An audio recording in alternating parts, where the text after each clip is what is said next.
ya está usted listo para hablar de Panamá. Fernando, hay alguien nos manda por allí, nos hace una pregunta, que si ya Rusia está en default, o sea, en impago. Sí, impago.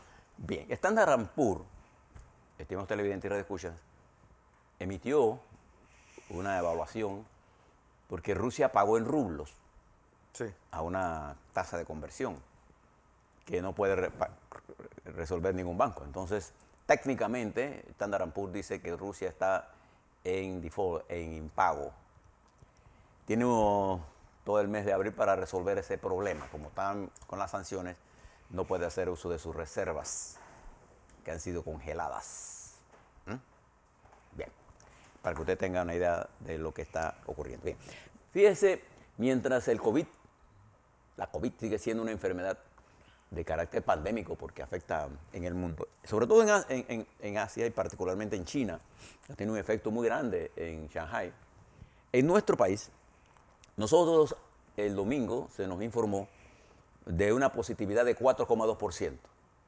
Llevamos semanas, 4 o 5 semanas que arrancar con esta, por debajo de 5, lo cual es una excelente noticia para Panamá. Ayer se nos informó también que teníamos 0 muertos. Otro día sin cero. Otro día sin muertos. Ahí está, las cifras, 173 casos nuevos, una positividad de 4,2%, no hubo fallecidos y tenemos 756.736 recuperados totales. Si usted suma los recuperados totales, lo que se llama la inmunidad natural más la natural artificial, que son las vacunas, nosotros hemos hecho un gran esfuerzo en materia de vacunación y el sitial donde estamos lo tenemos por el esfuerzo que hemos realizado. Sí, 9 personas todos, en UCI es... Todos, ¿no? Esto es una cosa de la cual los panameños podemos sentirnos satisfechos y lo que dice de lo que somos capaces de hacer cuando tenemos una meta y sabemos hacia dónde vamos. Excelente lo que ha hecho Panamá, sin duda alguna. No tenga ningún temor. Nuestros médicos, nuestras enfermeras, nuestra gente de seguridad, el gobierno, cómo adquirimos las medicinas. No, la conciencia de la gente. Y uno lo ve nuestros niños. Desde hace una semana, pues, dijeron opcional el uso de mascarillas en la calle y la mayor parte de la gente lleva su mascarilla en la calle. Lo que es importante. Eso es conciencia de lo que sobre está todo pasando. la conciencia enorme que hemos levantado en nuestros niños y en nuestros jóvenes. Hay que cuidarnos. Seguimos en la guerra, estamos avanzados, le quitamos colinas, lo tenemos a la parte final, pero tenemos que dar la batalla, todas, sin miedo, como hemos actuado hasta ahora. Seguimos vacunando, tenemos vacuna para niños y tenemos un personal médico ahora con mucha más experiencia, mucha más capacidad, que sabemos cómo actuar y seguimos haciendo peines con las evaluaciones que estamos haciendo en las áreas.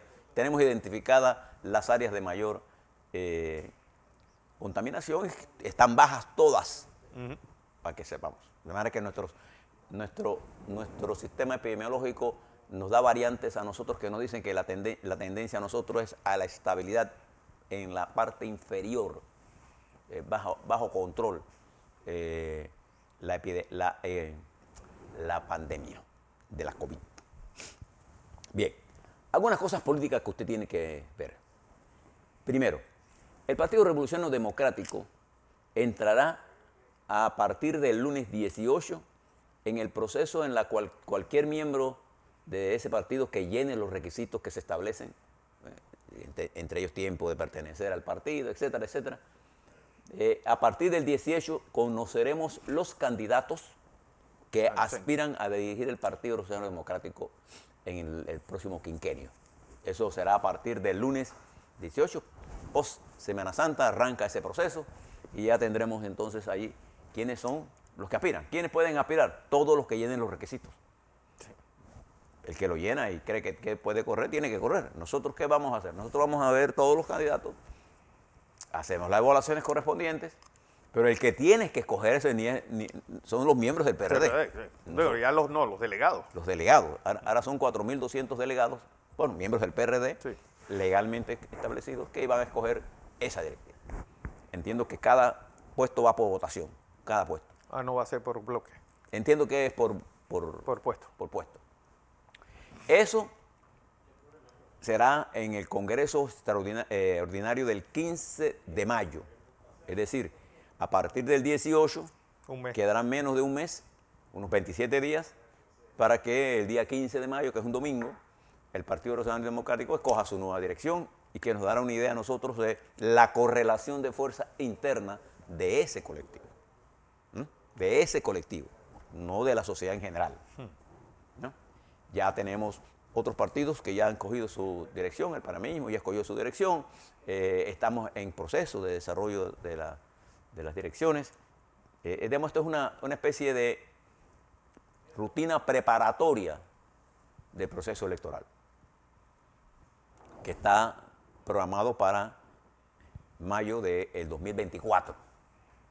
En el camino tenemos mucho camino que andar. Exacto. Bien, ese es un punto. Y el otro punto importante para nosotros es atender el problema de la inflación galopante que amenaza al mundo en general y que en particular también nos afecta a nosotros. 3 variables importantes usted tiene que tener. La inflación en materia de transporte, porque el mayor consumo de combustible nuestro, hay mucha gente que piensa que es electricidad, no, es el transporte público y privado y el transporte comercial, que consume la mayor cantidad de recursos en esa área. Y esa es una inflación importada directa, no hay mecanismo. El otro factor importante en la inflación es el costo de los insumos agrícolas, particularmente los abonos y algunos herbicidas, entre ellos el glifosato, pero los abonos en general tienen un precio altísimo y además escasos. En el caso del combustible todavía no tenemos. El comportamiento del barril de petróleo oscila entre 96 y 103 dólares en este momento, oscila. Y todo parece indicar que se moverá muy cerca de los 100 o sobre los 100. Eso impone un costo de los derivados en el país altos. E impone entonces que nosotros apliquemos algunas medidas. Entre ellas, para los particulares, el ahorro. El ahorro, Fernando. Porque además de eso, vamos a tener un efecto de lo que usted está consumiendo ahora. Nosotros vamos a tener un efecto en las tarifas eléctricas ahora, a partir del 1 de julio.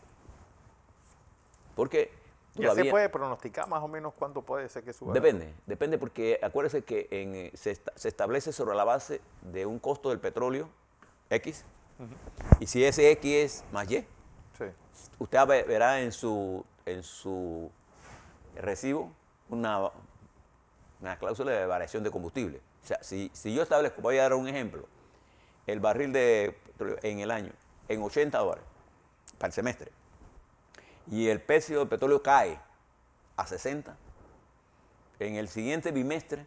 Sí, semestre. Bimestre. Porque eso se aplica el cálculo por mes, bimestre. En su factura debe aparecer una caída. O sea, debe haber una reducción del costo. Porque se planeó en 80, pero bajó a 60. Si ese fuera el caso. Pero si yo lo pongo en 80 y sube a 110, entonces la diferencia de 30 dólares por barril, el costo, aparecerá como un incremento en su tarifa. Pero eso, es un obviamente, la matriz sigue siendo mayormente hídrica. Sí, nosotros tenemos la ventaja hoy que depende de cómo se terminen los lagos y cómo se comporta el invierno. Nosotros normalmente tenemos entre 50 y 56% en el año de hídrico. Tenemos una parte importante de agua, de vientos. De viento. Pero es energía. Y tenemos otra parte solar. Nuestra energía renovable puede ser entre el 50 y 60% dependiendo del nivel de los lagos. Y el resto de la matriz energética, salvo la planta de gas natural que tiene AES en Colón, son altamente ineficientes y costosas. Y tenemos muchas hidroeléctricas de paso que elevan mucho el costo de nosotros. Entonces, nosotros en el sistema nuestro, la planta más ineficiente determina el costo. Entonces tenemos un problema que vamos a tener hasta que se reemplacemos todas esas plantas térmicas obsoletas, viejas, ineficientes y costosas. Que paga usted, pagamos nosotros. Entonces, ¿qué es lo que tenemos que hacer? Tenemos que plantearnos políticas realistas. Una de ellas es el ahorro. En Europa se están poniendo cuotas de ahorro. Y eso es lo mismo que tenemos que aplicar nosotros. Para gas, para gasolina y para electricidad. Nosotros en gas estamos pagando el tanquecito, subsidiándolo a gente que no necesita subsidios. Entonces se ha puesto un relajo tan así que los costarricenses pasan de Panamá a comprar gas a Panamá y se lo llevan para allá. Porque el gran gas, tráfico de... sí, el valor del tanquecito de gas es probablemente tres o cuatro veces más barato que el verdadero valor. Entonces, ¿quién debe tener el tanque de gas? El que lo necesita. Pero aquí, gente con recursos que compra el tanquecito de gas. Entonces, tenemos que buscar mecanismos para evitar creer que los subsidios son el problema. Porque cada vez que usted establece un subsidio, entonces eliminarlo, ya la gente lo considera un derecho. No hay nada peor en una economía que el subsidio al consumo. El subsidio a la educación es una inversión. A la salud es una inversión, ¿no? Pero el subsidio al consumo es una cosa perniciosa, porque usted no está valorando. Es igual que el agua. Nosotros, el agua tiene un valor, pero usted no lo valora. Al no valorarlo, usted en verano usted ve gente regando mata cuando no hay agua suficiente para tomar. Bueno, el profesor Johnson, Samuelson lo dijo hace mucho tiempo. Entonces, ¿qué debemos hacer nosotros diamantes y agua con respecto a esta nueva situación que se ha concluido? Yo creo que nosotros los panameños, y esto es un llamado que le hago a los medios de comunicación, que dejen de estar aplicando tantos niveles de sensacionalismos y de simplismos internacionales y de una estructura de mensaje mediático altamente asfixiante y altamente negativo. Uno debe entender que la sociedad donde uno está viviendo, sobre todo la sociedad panameña, tiene sus características. Y lo que nosotros tenemos que hacer es buscar los cambios que tenemos que hacer, los ajustes que resista la carrocería social del país y no los que a mí se me ocurran. Aquí hay gente que dice, hay que bajar combustible. Póngalo a dirigir el país para ver a dónde lo va a bajar. La única forma de bajar combustible artificialmente es sacar de una plata de un lado y meterla en otro. Y listo. Entonces, ¿qué pasa con los otros programas? Entonces, uno tiene que ser responsable, uno tiene que mirar el asunto. Usted mire la economía como mira la economía de su casa. Si usted deja de pagar la luz y el agua y la casa, ¿qué le va a pasar? Se la van a cortar. Entonces, nosotros tenemos que entender lo que está ocurriendo. Tenemos que entender el papel del sector privado y el sector privado debe entender el papel del movimiento obrero, de los salarios, la generación de empleo.